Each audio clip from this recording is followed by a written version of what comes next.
Amém, irmãos? A graça e a paz do nosso Senhor Jesus Cristo. Amém? Vamos abrir a palavra do Senhor em João, no Evangelho de João, no capítulo 13. Vamos ler os versículos 1, 33, 36, 37, 38. E vamos adentrar ao 14 até o verso 29.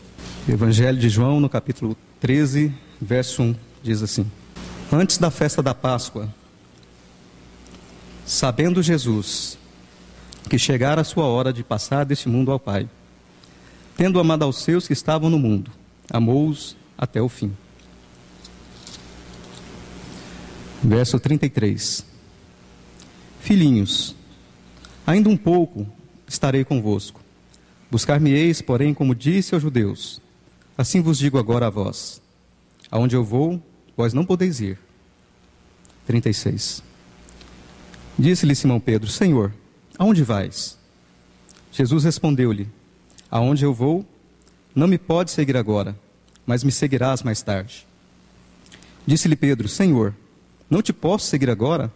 Darei minha vida por ti. Respondeu-lhe Jesus: tu darás a vida por mim? Em verdade te digo, não cantará o galo antes que me tenhas negado 3 vezes. Não se turbe o vosso coração. Credes em Deus, crede também em mim. Na casa de meu Pai há muitas moradas. Do contrário, já vou-lo teria dito, pois vou preparar-vos lugar. E me vou, e vos preparo lugar. Virei outra vez e tomarei comigo, para que onde estou, vós estejais também. Sabeis onde vou e sabeis o caminho. Disse-lhe Tomé: Senhor, não sabemos aonde vais, como, pois, podemos saber o caminho? Disse-lhe Jesus: eu sou o caminho, e a verdade e a vida. Ninguém vem ao Pai se não for por mim. Se me conhecesseis, também conheceríeis meu Pai. E desde agora o tendes conhecido e o tendes visto. Disse-lhe Filipe: Senhor, mostra-nos o Pai, e isso nos basta. Disse-lhe Jesus: Filipe, há tanto tempo estou convosco, e não me tendes conhecido? Quem vê a mim, vê ao Pai. Como, pois, dizes tu: mostra-nos o Pai? Não crês que eu estou no Pai e o Pai em mim? As palavras que eu falo, não as falo de mim mesmo, mas do Pai, que mora em mim. Ele faz as obras. Crede-me que eu estou no Pai e o Pai em mim. Crede-me ao menos pelas mesmas obras. Em verdade vos digo, o que crê em mim também fará as mesmas obras que eu faço, e fará maiores que essas, porque eu vou para o Pai. E qualquer coisa que peçais ao Pai em meu nome, isso farei, para que o Pai seja glorificado no Filho. Se pedirdes algo em meu nome, eu o farei. Se me amais, guardai meus mandamentos. E rogarei ao Pai, e vos darei outro Consolador, para que esteja convosco para sempre. O Espírito da verdade, ao qual o mundo não pode receber, porque não o vê nem o conhece. Mas vós o conheceis, porque habita convosco, estará em vós. Não vos deixarei órfãos, virei a vós. Ainda um pouco e o mundo já não me verá mais. Porém, vós me vereis, porque eu vivo, vós também vivereis. Naquele dia vós conhecereis que eu estou no meu Pai, vós em mim e eu em vós. Aquele que tem meus mandamentos e os guarda, esse é o que me ama. E o que me ama será amado de meu Pai. E eu também o amarei e me manifestarei a ele. Disse-lhe Judas, não Iscariotes: Senhor, como é que te manifestarás a nós e não ao mundo? Respondeu-lhe e disse-lhe: quem me ama, guardará a minha palavra, e meu Pai o amará. Viremos a ele, e com ele faremos morada. Aquele que não me ama, não guarda a minha palavra. E a palavra que ouvistes não é minha, mas do Pai que me enviou. Tenho-vos dito essas coisas, estando ainda convosco. Mas o Consolador, o Espírito Santo, a quem o Pai enviará em meu nome, ele vos ensinará todas as coisas, e vos fará recordar tudo o que vos tenho dito. Deixo-vos a paz, a minha paz vos dou. Não vou lá dou como o mundo dá. Não se turbe vosso coração, nem tenha medo. Ouvistes o que eu vos disse: vou e venho a vós. Se me amasseis, vos alegraríeis, porque disse que vou para o Pai, porque o Pai é maior que eu. Disse-vos agora, antes que aconteça, para que, quando acontecer, vós creiais. Amém. Irmãos, essas palavras que acabamos de ler elas se passam no contexto, né, da mesa do Senhor, num lugar que o Senhor havia preparado para que eles comessem juntos a Páscoa. E é interessante que no verso 1 do capítulo 13, João registra que, sabendo Jesus que chegara a sua hora de passar deste mundo ao Pai, tendo amado aos seus que estavam no mundo, amou-os até o fim. Irmãos, o Senhor amando os seus discípulos, o Senhor amando os seus, João registra que Ele os amou até o fim. Nesse mesmo lugar, o Senhor havia lavado os pés dos seus discípulos. O Senhor havia ensinado para eles como é no reino dos céus, através do seu próprio exemplo. O Senhor havia lavado os seus pés. O Senhor mostrou a eles que o maior no reino dos céus é aquele que serve. Nesse mesmo local, o Senhor havia anunciado a nova aliança do seu sangue. E o Senhor então profere essas palavras. João diz que Ele amou até o fim. Irmãos, nós sabemos que nesta hora, essas horas, elas antecederam, antecederam aquela noite, a noite do Senhor. Essas horas antecederam a traição. Essas horas antecederam a prisão do Senhor. Essas horas antecederam os julgamentos injustos que Ele sofreu. Essas horas antecederam a sua crucificação. E o Senhor, Ele os amou até o fim. E Ele preparou aquele lugar para eles, irmãos. Ora, irmãos, quando nós lemos que João diz, Ele os amou até o fim. Como dizemos até o fim, é porque é desde o início. Se algo vai até o fim, Ele amou desde o início. Então, quando nós vemos início, irmãos, nós temos que voltar ao início. Ver esse amor desde o início. Então, nós precisamos ir lá para Gênesis, no capítulo 1, no verso 26. Vamos ver porque todas as coisas, elas começam, elas têm início, elas têm fundamento em Deus. E é com o Senhor que elas começam. Gênesis, no capítulo 1, no verso 26, diz assim: Então disse Deus: façamos o homem à nossa imagem, conforme nossa semelhança, e domine sobre os peixes do mar, e sobre as aves dos céus, e sobre o gado, e sobre toda a terra, e sobre todo réptil que se move sobre a terra. Criou, pois, Deus o homem à sua imagem.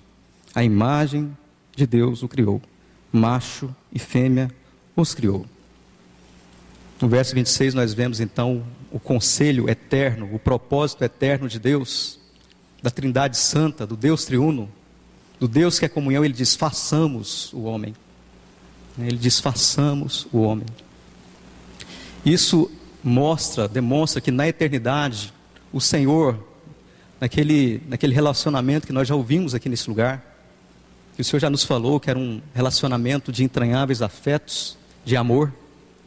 Então o Senhor olhando, creio eu pela palavra do Senhor, que olhando para o seu Filho, Ele amou tanto o seu Filho, que quis ter muitos filhos conforme a imagem do seu Filho. Como está escrito em Hebreus, no capítulo 2, que o Senhor queria conduzir muitos filhos à glória. Então o homem agora, ele é criado. O conselho trino diz: façamos o homem conforme a nossa imagem, conforme a nossa semelhança. E nós vemos logo no versículo 27, diz: criou, pois, Deus o homem à sua imagem. Ora, irmãos, não só a semelhança física, mas agora a imagem, o caráter de Deus, aquilo que é inerente a Deus, aquilo que é Deus. Paulo, quando escreve aos Colossenses, no capítulo 1, ele diz que Jesus Cristo é a imagem de Deus. Ora, aqui nós então vemos, irmãos, que qual o motivo pelo qual o homem é tão amado? O homem foi criado à imagem do amado. O homem foi criado à imagem do Filho de Deus. O homem foi criado à imagem daquele que causa emoções ao coração de Deus. O homem foi criado à imagem de Jesus Cristo. O Senhor deu a ele, o Senhor o revestiu de glória. E isso nós podemos ver no Salmo de número 8. Vamos ler esse versículo, Salmo número 8, verso 4.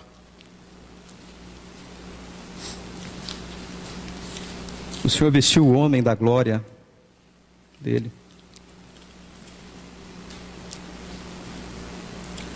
Salmo de número 8.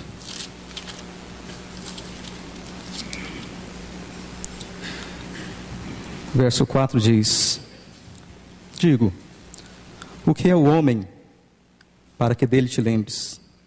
E o filho do homem para que cuides dele? Veja bem, irmãos. Ele diz: o que é o homem para que te lembre dele? E o filho do homem para que cuides dele? Fizeste, o verso 5, fizeste um pouco inferior aos anjos, e o coroaste de glória e de honra.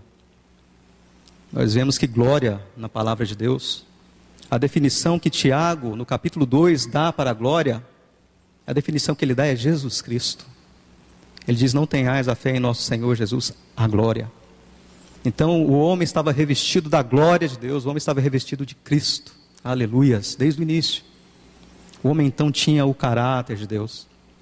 O homem tinha a imagem, a semelhança do amado de Deus. Então o homem foi amado desde o início por Deus. E assim como no fim, o Senhor havia preparado aquele lugar, o Senhor também preparou um lugar para que ele pudesse ter comunhão com esse amado, com esse homem que ele criou. E quando amamos as pessoas, nós fazemos isso, né, irmãos? Nós preparamos ambientes, nós preparamos almoço, passeios. E nós então queremos ter comunhão, nós queremos conversar com essas pessoas, nós queremos conversar com a pessoa amada, nós queremos conhecer a pessoa amada, nós queremos nos dar a conhecer a pessoa amada. Então nós preparamos ambientes, nós preparamos locais, nós preparamos tudo para que possamos estar juntos, possamos estar em comunhão com essas pessoas. E foi assim que o Senhor fez. Nós vemos logo no versículo 8 do capítulo 2 de Gênesis, vamos um pouco mais adiante. Diz: plantou o Senhor Deus um jardim no Éden, ao oriente, e pôs ali o homem que havia formado. Jardim fala de desfrute, né? Jardim fala de um local de comunhão, um lugar de prazer, um lugar de conhecimento, de intimidade. E o Senhor então põe o homem ali. E o homem vestido da glória de Deus, pense em que nível que era essa comunhão. O Senhor então visitava o homem na viração do dia, diz a palavra do Senhor. Nesse mesmo Salmo 8 que nós lemos, no versículo 4, quando ele diz: o que é o homem para que dele te lembres, e o filho do homem para que cuides dele. Outras versões trazem que para que o visites. E o Senhor visitava o homem na viração do dia. E o Senhor estava com ele ali, conversava com ele. E o homem conversava com Deus. Então havia um lugar, o Senhor preparou um lugar de comunhão. O homem podia, então, revestido da glória de Deus, ele podia falar com Deus. Ele podia escutar Deus. Havia uma comunhão de Deus com o homem, do homem com Deus. Então, ali naquele lugar, o Senhor coloca para o homem um princípio de obediência, um princípio de cruz, um princípio de vida que deveria ser obedecido. Nós vemos no verso 9 de Gênesis, no capítulo 2. E o Senhor Deus fez brotar da terra toda árvore agradável à vista e boa para comer, e também a árvore da vida no meio do jardim, e a árvore do conhecimento do bem e do mal. Veja, irmãos, o Senhor então coloca duas árvores, uma da vida e outra do conhecimento do bem e do mal. Agora veja o verso 16. O Senhor, por amar o homem, Ele ordena o homem, Ele instrui o homem. Ele diz: ordenou o Senhor Deus ao homem, dizendo: de toda árvore do jardim poderás comer. Ele diz de toda árvore. Até então poderia ser todas, né? Mas ele faz a restrição no verso 17, diz: mas da árvore do conhecimento do bem e do mal não comerás, porque no dia em que dela comer, certamente morrerás. Ora, irmãos, o Senhor amava o homem, o Senhor ama o homem desde o início. Então ele avisa o homem daquilo que poderia trazer prejuízo à sua comunhão, prejuízo àquele relacionamento de amor que havia entre Deus e o homem.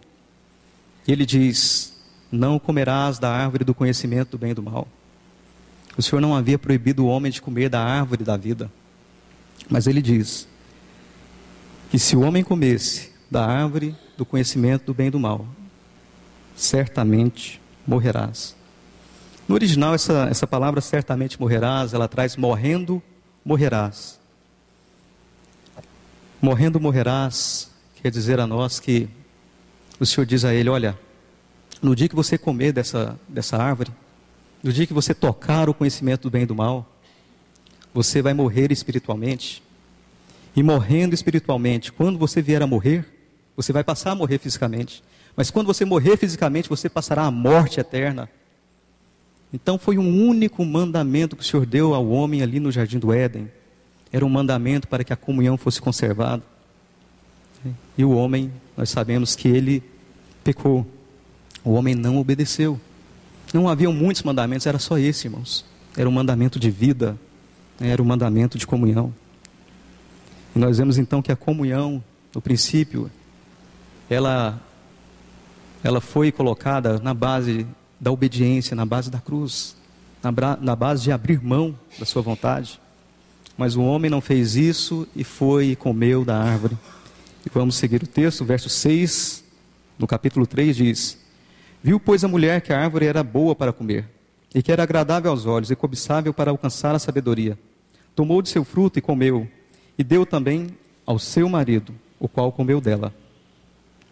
Então os olhos de ambos foram abertos, e conheceram que estavam nus. E coseram folhas de figueira e fizeram para si cintas. Irmãos, veja bem, veja essa palavra aí, nus, no verso 7. Os olhos foram abertos e conheceram que estavam nus. Qual foi o efeito do pecado sobre o homem? Do pecado sobre a comunhão de Deus com o homem? O que capacitava o homem de ter comunhão com Deus, senão a própria glória de Deus que o revestia? Agora o homem se encontrava nu. O homem não podia mais comunicar-se com Deus.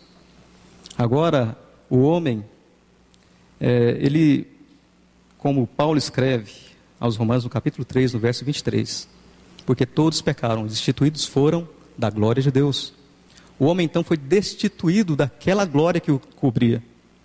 O homem agora não tinha mais aquela ousadia de estar diante de Deus. O homem agora havia perdido aquilo que poderia trazer a ele segurança diante de Deus.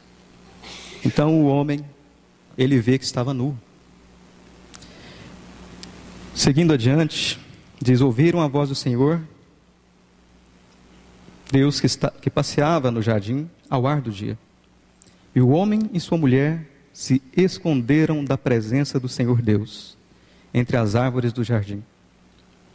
Preste bem atenção, agora não só o homem não pode falar a Deus, mas o efeito do pecado sobre a comunhão do homem com Deus, agora faz com que ele se esconda de Deus. Aquele homem que tinha comunhão em amor com Deus, agora esconde, tem medo de Deus. É o que nós vemos aí no verso 10, ele respondeu: ouvi tua voz no jardim e tive medo, porque estava nu e me escondi. Tem ainda, irmãos, um outro efeito. Esse foi o efeito do pecado sobre a comunhão do homem com Deus. Mas também o pecado causou uma ação em relação a Deus com o homem. Vejamos no verso 23, do mesmo capítulo 3 de Gênesis. O Senhor o lançou fora do jardim do Éden, para que lavrasse a terra de que fora tomado. Expulso o homem, colocou ao oriente do jardim do Éden querubins, e uma espada inflamada que se revolvia por todos os lados, para guardar o caminho da árvore da vida. Agora não só o homem se escondia de Deus, não só o homem tinha medo de Deus, mas agora Deus expulsou o homem daquele lugar de comunhão. Agora Deus expulsou o homem da sua presença. O homem não tinha condição de estar diante de Deus. E nós então percebemos aqui que o pecado ele foi insidioso em todos os aspectos sobre a comunhão que havia entre Deus e o homem, sobre essa comunhão de amor. Mas o Senhor é Deus, aleluia, e Ele não desiste do seu propósito. O seu propósito era que o homem fosse conforme a sua imagem e conforme a sua semelhança. Ele não desistiu do homem. Nós vemos que mesmo o homem caído, o Senhor continua a falar com o homem. Vemos logo adiante, irmãos, ainda no capítulo 4 de Gênesis, no verso 3 a 7, diz: aconteceu que, passado um tempo, Caim trouxe do fruto da terra uma oferta ao Senhor. E Abel também trouxe dos primogênitos das suas ovelhas e a gordura destas. E o Senhor se agradou de Abel e de sua oferta, mas não se agradou de Caim, nem de sua oferta. Irou-se Caim sobremaneira e descaiu seu semblante. Então o Senhor disse a Caim: por que tiraste? E por que descaiu teu semblante? Se bem fizeres, não serás enaltecido? E se não fizeres bem, o pecado está à porta. Contudo, isso para ti será o teu desejo, mas tu dominarás sobre ele. Preste bem atenção, irmãos, no verso 6, o Senhor disse a Caim. Caim já era um homem caído. E o Senhor vem e fala com ele. O Senhor não desistiu do homem, o homem fugia de Deus. Mas o Senhor vem a Caim e fala com ele. Essas figuras são figuras conceituais da humanidade. Ali o Senhor viu a entrada do homicídio sobre a face da terra. Então o Senhor adverte Caim. O Senhor instrui Caim. O Senhor diz: olha, está vendo, Caim, esse desejo que cai no seu coração, ele peleja contra a sua vida. Cumpre a você dominar. Mas nós sabemos que o homem não conseguiu dominar e ele matou o seu irmão. Mas o Senhor estava ali. O Senhor continuava com o homem, o Senhor continuava a falar com o homem. E desde então o Senhor passa, a escolher homens em toda a história para que estivessem diante dele. Porque o seu propósito não mudou. A sua vontade, ela haveria de ser cumprida. Então o Senhor passa a chamar homens durante toda a história. Nós não vamos ver, logicamente não dá tempo para ver todos, mas vamos ver alguns. Enoque, no verso 22 do capítulo 5.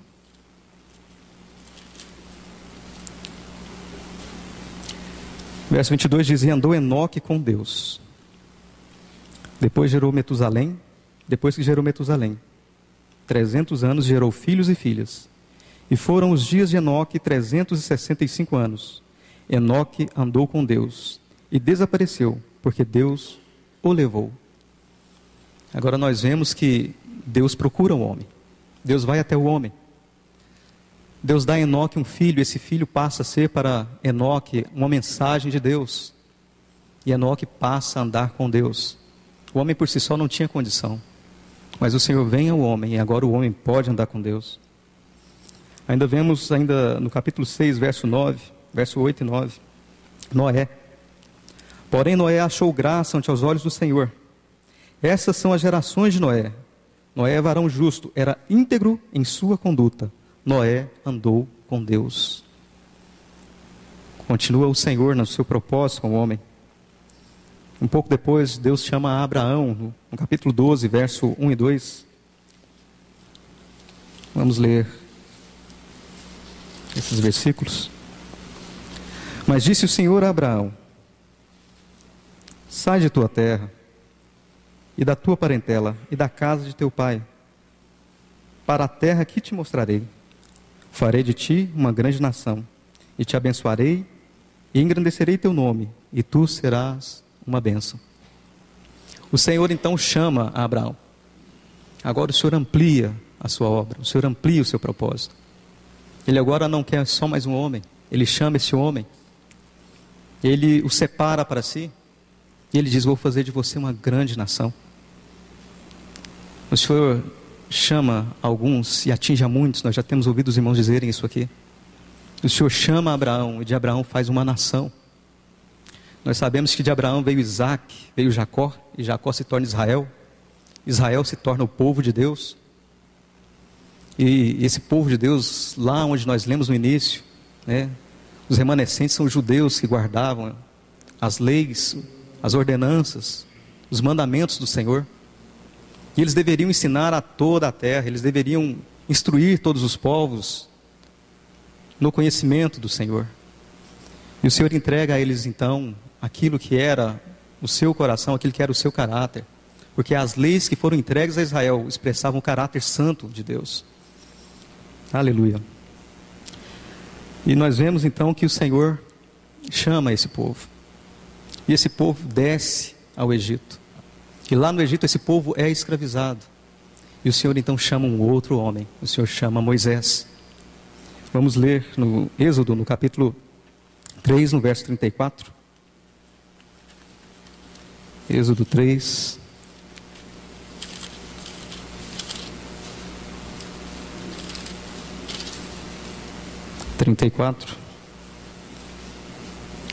Desculpe, irmãos, Êxodo 3, verso 4. 34, desculpe.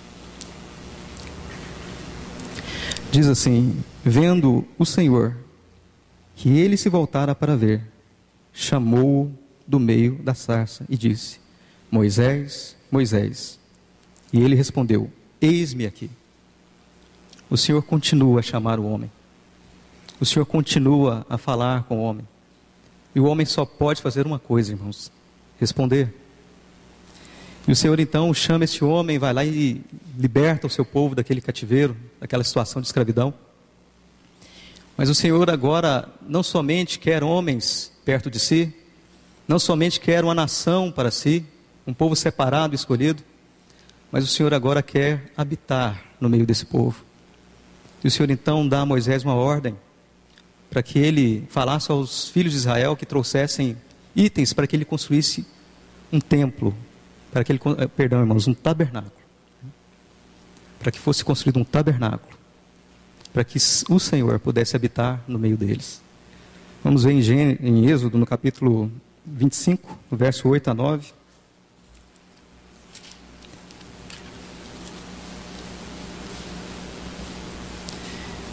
Êxodo 25, verso 8 a 9 diz: e farão um santuário para mim, e habitarei no meio deles, conforme tudo que eu te mostrar, o desenho do tabernáculo, o desenho de todos os seus utensílios, assim o fareis. Então nós vemos que agora o Senhor aproxima ainda mais o homem. O Senhor queria habitar no meio do homem, mas para que o Senhor habitasse no meio dos homens, para que o Senhor estivesse no meio do seu povo, então o Senhor estabeleceu vários rituais de sacrifício. O Senhor estabeleceu inúmeras situações que o homem deveria guardar mediante a lei, para que o Senhor estivesse no meio dele, devido ao seu caráter santo. Então foram incontáveis os números dos rebanhos que morreram por causa do pecado que havia no homem, porque Deus não poderia habitar junto ao homem por causa do seu pecado. Nós sabemos que o sumo sacerdote, ele entrava uma única vez por ano diante de Deus com sangue, para remir os pecados de Israel, para que o Senhor pudesse habitar no meio deles. Ora, irmãos, o Senhor então instrui a Moisés, e Moisés então edifica aquele tabernáculo. Quando os filhos de Israel iam até aquele tabernáculo, o primeiro item que eles encontravam na entrada era o altar do sacrifício. Eles não poderiam ir adiante, a sua oferta não entrava além dali. Ali, o primeiro item, para que o homem viesse agora diante de Deus, era sacrifício. Então o Senhor, ainda assim, mesmo mediante toda essa dificuldade, o Senhor estava no meio do seu povo. Agora, algumas gerações adiante, o Senhor chama um outro homem para si. O Senhor chama Davi. Vamos ver Davi no Salmo 132, como ele agora queria transformar esse tabernáculo em um templo. Salmo 132. Davi era rei de Israel. O Senhor havia concedido paz a ele. O Senhor havia concedido que ele derrotasse todos os seus inimigos em torno. Agora Davi lança olhos para a tenda do tabernáculo.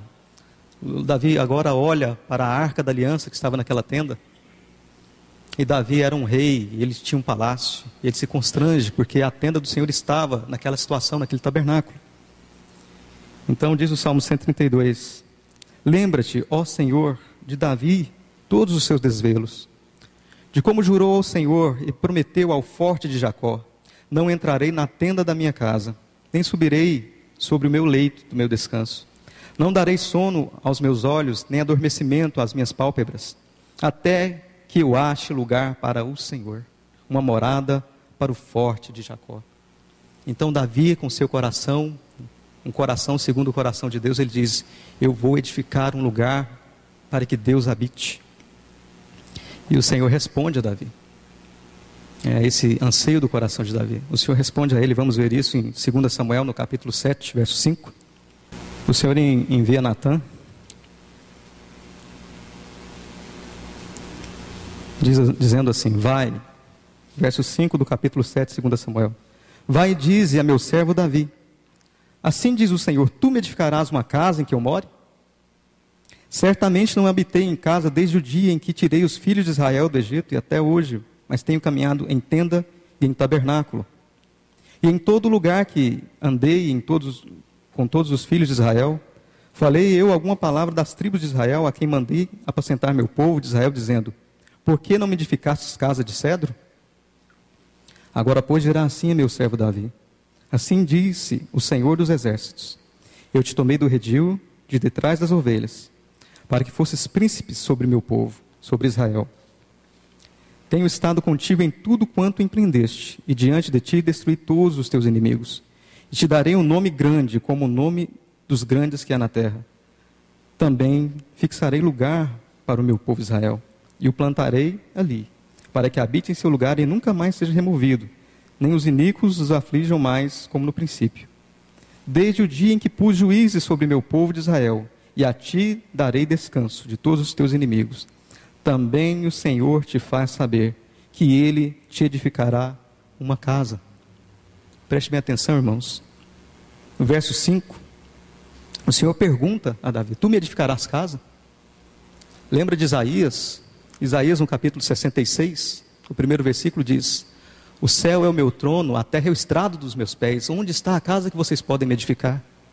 O que poderia fazer o homem que compreendesse e coubesse Deus, que seria digno da glória de Deus? O que poderia Davi fazer? Agora o Senhor chega a Davi e diz, responde a ele, no verso 11, o Senhor te faz saber, e Ele te edificará uma casa. Em outras traduções diz, e Ele te fará casa. Ora, irmãos, veja como o Senhor aproxima agora a sua promessa. Veja como o Senhor aproxima agora o seu relacionamento. Não mais homens, não mais um povo, não mais no meio do povo, mas agora o homem se tornando uma casa. Ele diz a Davi, Davi, eu vou fazer de você uma casa. Você quer fazer casa para mim, mas você vai ser uma casa, Davi. Seguindo os versos adiante. Quando se cumprirem teus dias e dormires com os teus pais, eu levantarei depois de ti um de tua linhagem, que procederá das tuas entranhas, e afirmarei teu reino. Olha o verso 13. Ele edificará casa em meu nome, e eu afirmarei para sempre o trono de seu reino. Ora, sabemos que quem edificou o templo que Davi ansiou construir foi Salomão. Até aí tudo bem, mas na parte B do versículo 13 diz que eu afirmarei para sempre o trono do seu reino. Nós sabemos que o reinado de Salomão teve fim. Então aqui o Senhor diz que o descendente de Davi teria o seu trono firmado para sempre. Sabemos que Salomão é um tipo de Cristo. Então o Senhor aqui já diz, olha, eu te farei casa, o teu descendente será uma casa para mim. Aleluia. Então agora nós podemos voltar ao Novo Testamento. E João diz no capítulo 14, no verso 1, ele diz, e o verbo se fez carne. Aleluia. Vamos ler esse versículo. João 1, verso 14. O Senhor amou o homem, e o Senhor não desistiu do homem. O Senhor amou a tal ponto de se tornar como um de nós.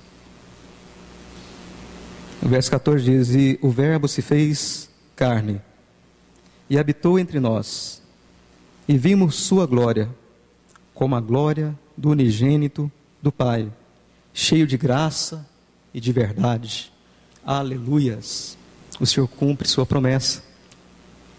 Mas quando o Senhor chega, o que ele encontra, irmãos? O Senhor encontrou um lugar que fosse agradável a ele, um lugar que o acolheu? Quando o Senhor chega, quando o Senhor tabernacula, aqui diz que o verbo tabernaculou, o verbo se fez carne. O original está tabernaculou. Aquele tabernáculo, tudo aquilo era um tipo, eram figuras. Por isso que Moisés tinha que ser tão preciso na sua construção, porque tudo ali falava de Jesus Cristo. E agora o verbo, ele vem e se faz carne. Ele vem e tabernacula. E os homens então o conhecem. Mas quando ele chega, ele encontra o quê? Havia inimizade entre Deus e os homens. Não havia um lugar para Deus entre os homens. Assim como não havia um lugar para o homem em Deus. O Senhor havia fechado aquele lugar. Lembra lá de Gênesis no capítulo 2? O caminho da árvore da vida tinha sido fechado. Não havia caminho para o homem. Não havia lugar para o homem. Mas quando o Senhor chega também, Ele não encontra um lugar entre os homens. Veja Lucas no capítulo 2, no verso 4 e 7. José também subiu da Galileia, da cidade de Nazaré, para a Judeia, a cidade de Davi, a qual se chama Belém, por ser ele da casa e família de Davi. Olha a palavra do Senhor cumprindo. Para se inscrever com Maria, para que estava desposada com ele e grávida.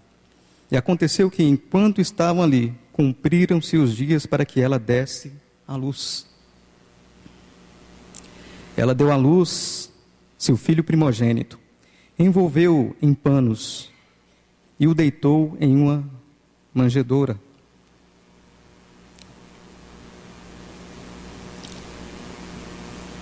Porque não havia lugar para eles na hospedaria.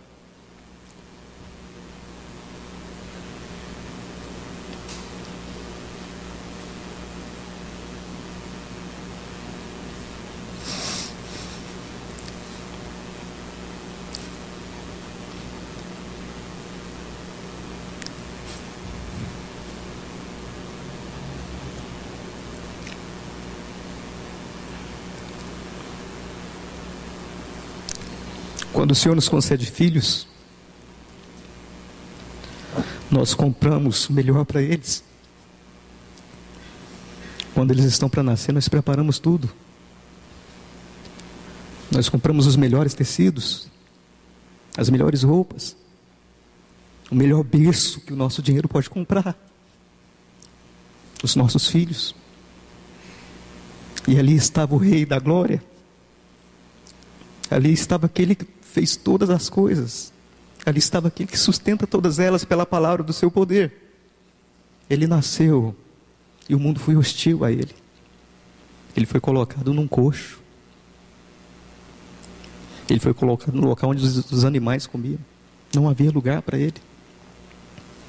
Aleluias, glórias a Deus pelo seu imenso amor. Aleluia, como o Senhor nos ama. A ponto de se humilhar de tal maneira e vir a nós. E o Senhor então continua a sua missão de amor, a sua missão de resgatar aquilo que se havia perdido. João, no capítulo 12, verso 23 a 27, havia um único motivo pelo qual ele veio. Diz assim: Jesus lhe respondeu dizendo: é chegada a hora para que o Filho do Homem seja glorificado. Em verdade vos digo, que se o grão de trigo não cair na terra e morrer, fica só. Mas se morrer, dá muito fruto. Não era só um primogênito, mas era um primogênito entre muitos irmãos. Quem ama a sua vida, perdê-la-á. Quem aborrece sua vida nesse mundo, guardá-la-á para a vida eterna. Se alguém me serve, siga-me. E onde eu estiver, ali estará também meu servo. Ao que me serve, meu Pai o honrará. Agora ainda no verso 27, agora minha alma está angustiada. Que direi eu? Pai, salva-me dessa hora? Mas para isso vim a essa hora.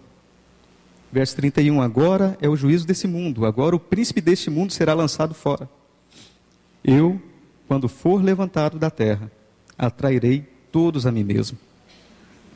E dizia isso, dando a entender de que tipo de morte iria morrer. Aleluia.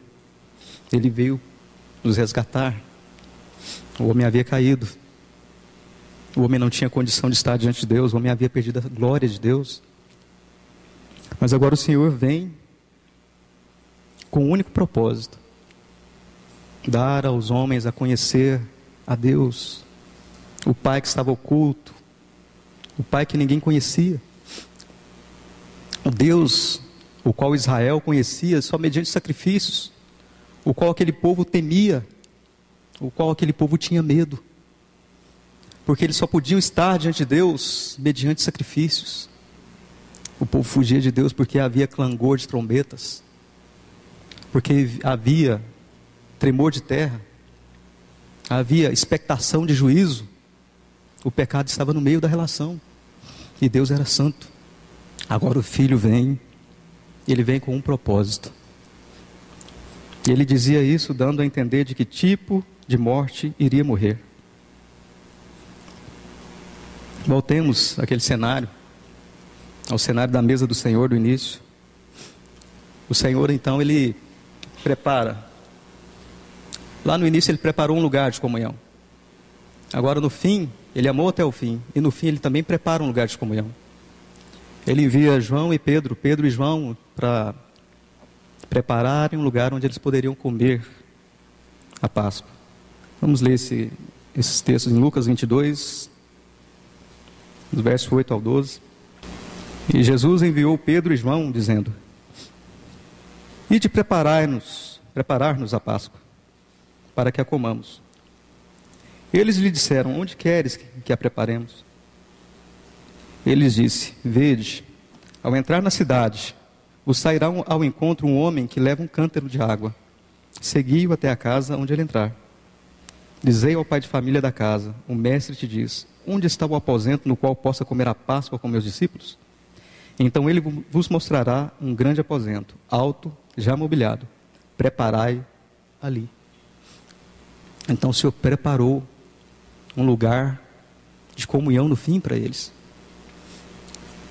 E nesse lugar de comunhão, durante aqueles momentos tão preciosos que nós lemos no início, o Senhor diz a eles, vamos ler em João, no verso 13, no capítulo 13, voltando ao texto inicial, olha o verso 33. O Senhor diz: Filhinhos, ainda um pouco estarei convosco, buscar-me-eis, porém, como disse aos judeus, assim vos digo agora, aonde eu vou não podeis ir. O Senhor então, naquele lugar preparado, aquele lugar de comunhão, aquele lugar de amor, Ele diz: olha, eu estou indo para um lugar, para onde eu vou, os judeus, aquele povo que ainda guardava as leis, que ainda guardava as tradições, que tinham zelo por Deus, que guardavam a lei de Deus, eles não podiam ir, eles não tinham condição de ir. Para aquele lugar, os apóstolos não poderiam ir, nenhum dos escolhidos desde o início não podiam ir. Enoque não podia ir, Noé não podia ir, Moisés não podia ir, Davi não podia ir, nenhum, o povo de Israel, Abraão, o povo de Israel não podia estar ali. E isso intrigou os discípulos, porque ele havia dito um pouco antes, nessa mesma ocasião, no verso 26 do capítulo 12, se alguém me serve, siga-me, e onde eu estiver, ali estará também meu servo. Ora, irmãos, então agora os discípulos estão confusos, Pedro está confuso, e no verso 36, está escrito: disse-lhe Simão Pedro: Senhor, aonde vais? Jesus respondeu-lhe: aonde eu vou, não me podes seguir agora, mas me seguirás mais tarde. Disse-lhe Pedro: Senhor, não te posso seguir agora? Darei minha vida por ti. Respondeu-lhe Jesus: tu darás a vida por mim? Em verdade te digo, não cantará o galo antes que me tenhas negado 3 vezes. Ora, irmãos, Pedro não estava mentindo. Pedro não podia mentir ao Senhor. Pedro, usando toda a sua sinceridade, toda a sua honestidade, todo o seu coração humano, toda a sua humanidade, a sua hombridade, ele diz: Senhor, eu vou com o Senhor até a morte. Eu andei com o Senhor 3 anos, eu te conheço, eu sei que o Senhor é o Filho de Deus. Eu ouvi quando o Espírito usou a minha própria boca e disse: tu és o Filho de Deus. Tu és o Cristo, o Filho de Deus. Eu vou contigo até a morte. Mas o Senhor diz para ele: ô Pedro, se eu não for, você não vai conseguir. Ali para o lugar onde eu vou, o desejo, a vontade humana não pode subsistir. Não havia quem pudesse estar ali. Por isso ele veio. O local para onde ele iria era tão terrível que só ele poderia estar ali. Só ele poderia subsistir aquele lugar. Mas ele disse que iria para esse lugar, e naquele lugar ele prepararia um lugar para eles. Então nós vemos o Senhor dar revelação ao profeta Isaías no capítulo 63. Vamos ler esse texto, verso 1 a 5. Isaías 63. Diz a palavra do Senhor: quem é este que vem de Edom, Bosra, com vestes rubras? Este que é charmoso em sua vestidura, que marcha na grandeza do seu poder? Eu, o que falo de justiça, poderoso para salvar. Porque tua vestidura é vermelha e tuas roupas como daquele que pisou no lagar? Eu pisei somente o lagar, e não havia ninguém dos povos comigo. Pisei as uvas na minha ira, eis o cálice. No meu furor esmaguei-as, e seu sangue salpicou minhas vestes. Ele não ficou ao longe. E manchei todas as minhas roupas, o seu sangue foi vertido. Porque o dia da vingança que estava no meu coração, o homem havia pecado contra Deus. E o ano dos meus redimidos é chegado. Ora, só em Deus pode haver justiça e paz. Só em Deus pode haver resgate. Aleluia. Olha o verso 5. Olha a solidão do Senhor. Olhei e não havia quem pudesse me ajudar. Assombrei-me que não houvesse quem me apoiasse. Assim me salvou meu braço. Minha ira me susteve. E com minha ira pisei os povos, e os embriaguei em meu furor, e derramei na terra seu sangue. Essa era a ira que pesava contra os homens. Quem podia ir? Quem poderia subsistir a isso? Era a ira de Deus que deveria ser satisfeita. Nenhum homem que fosse ali poderia sair vivo, nenhum homem poderia subsistir, ele entraria à morte eterna, a morte os reteria. Porque a morte retém tudo aquilo que o pecado toca. E todos os homens pecaram, estavam destituídos da glória de Deus. Então agora nós sabemos, o Senhor estava indo para a cruz. Naquela cruz não cabia nenhum homem, a não ser o Senhor, por isso Ele se fez carne. Por isso Ele se fez carne, por isso Ele se compadeceu da nossa situação. E Ele então diz: não se turbe vosso coração, crede em Deus, crede também em mim. Na casa de meu Pai há muitas moradas. Do contrário, já vou-lo teria dito, pois vou preparar-vos lugar. Agora sim, ali na cruz, Ele iria nos preparar lugar. Deus, na terra, entre os homens, na sociedade, Ele não tinha um lugar. Mas Jesus Cristo, o seu próprio corpo, se torna a casa de Deus. Paulo chega a dizer em Colossenses, no capítulo 2, que nele habita corporalmente a plenitude da divindade. Então Deus tem agora um lugar, uma casa, mas Ele não queria só uma, Ele queria muitas casas. Ele queria muitas casas. Assim como não havia lugar para Deus, os homens, também não havia lugar para o homem. Agora o Senhor diz: eu vou preparar para vocês um lugar. Quando eu for para aquela cruz, quando eu for sozinho para aquele lugar, eu vou preparar para vocês um lugar. Verso 3: e me vou, e vos preparo lugar, e virei outra vez, e vos tomarei comigo, para que onde estou, vós estejais também. Veja bem, ele diz novamente: vos preparo lugar. E ele diz: onde estou? Onde o Senhor estava? Seguindo a leitura, vós sabeis aonde vou e sabeis o caminho. Disse-lhe Tomé, Senhor, não sabemos aonde vais, como, pois, podemos saber o caminho? O caminho estava fechado para os homens, irmãos. Lembra de Gênesis 2?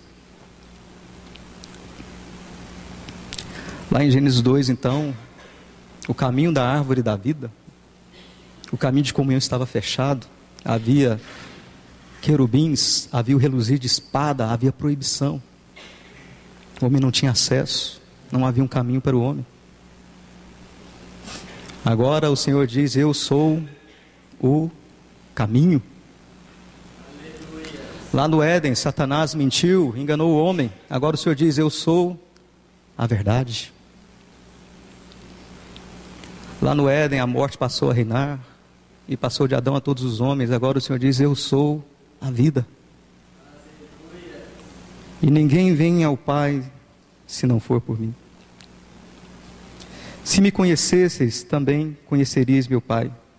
Desde agora o conheceis e o tendes visto. Disse-lhe Filipe, Senhor, mostra-nos o Pai, isso nos basta. Disse-lhe Jesus, Filipe, há tanto tempo estou convosco, e não me tendes conhecido? Quem vê a mim, vê o Pai. Como, pois, dizes tu, mostra-nos o Pai? Não crês que estou no Pai e o Pai está em mim? As palavras que eu falo, não as falo de mim mesmo, mas do Pai, que mora em mim. Ele faz as obras. Crede-me que eu estou no Pai. No verso 3 ele tinha dito, olha, eu vou vos preparar, vou preparar-vos lugar, para que onde eu estou, vocês estejam também. Agora aqui ele diz no verso 11, eu estou no Pai. Então o Senhor lá na cruz preparou um lugar para o homem no Pai.